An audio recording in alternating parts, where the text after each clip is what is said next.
ติโทมือนี้ฮ้อนหลายไปเลาะมวนบ่ฮอดใส่กลับบ้านทันทีไปต่อบ่ไหวกลับบ้านมาซ้อหาเห็ดแนวแซ่บๆไปกินนี่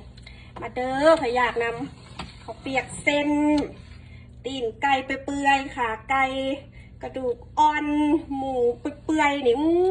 แซ่บๆไปโถกิน2 มื้อเลยนี่เส้นหาก็ขั้นแล้วใหม่ๆสดๆแนวแซ่บๆหอมป้อมจากสวนหลังบ้านหอมหลายมักนาวลงไปล่างไขมันนั่นเส้นเลือดมีผัวมากแห้งใส่ปลาตั้งโกตัวใหญ่ๆจากนั้นออกไปสวีสวนหลังบ้านไปตัดผักบ้งมาใส่ข้าวเปียกไผ่มากขึ้นค่อยบ่ข้าวเปียกเฝอต้องใส่พักต้องไปเปื่อยหัวใดแห้งหวานพักนะค่อยแห้งมากยอดบักนี่ค่อยมันยอดอวบยิ่งตัดยิ่งป่งมันบ่ประมาณนี้ละ2 เท่าเนเบอร์หลังบ้านเขากับแมนอเมริกาขาวเขาก็ฟังเพลงอเมริกาหน้าบ้านข้างบ้านกับแมนแม็กเขาก็ฟังเพลงแม็กแต่ละมือแต่ละวันโอ้ยความชิวหายจากพี่น้องเนี่ยโซฟรีเพลงแต่สมัยเดี๋ยววะ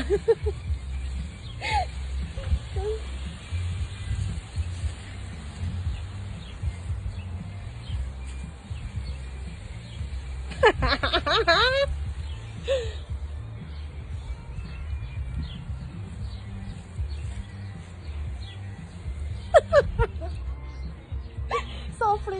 ซฟรีนะแล้วบอนอนแล้วก็ดมกันรถ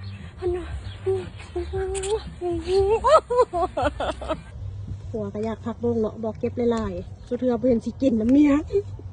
เมื่อนี้เป็นอยากกินข้าวเปียกไปผักบ้องไม่ได้เลยเด็ดเอาตะโปตะแปะนี่โอ้ยงามปั่นผักบ้งมันตรงไม้น้ำคูคณาพี่เนาะน้อยๆทีแหละเอามา1 ซุปแซ่บผักไทยเขียดออโต้แปะผักบ้งตรงไม้แบบนี้ผักได้นี่บีบลงน้อยนึงลวกต่างหากมากระใส่มันบ่ดินี่แหละดูทงไฮทงนากันตรงนี้แหละขึ้นจากหน้าให้หน้าค่ะพักนี่ละไปกินกับปูนป่าได้ผักบ้งเต็ม3แล้วเรียบร้อยแล้ว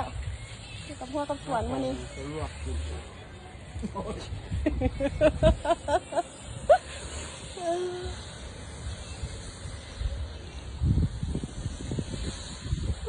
ลมเย็นสบาย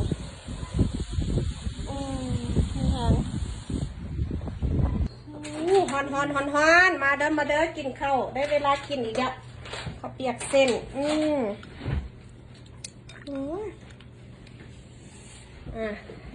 อย่างกระจัดใส่ลูก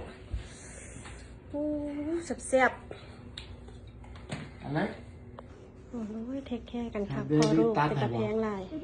เอาหมักเพชรใส่หมักนาวใส่หมักแตงกะใส่ลูกผักบุ้งนี่ใส่จัดการเลยลูก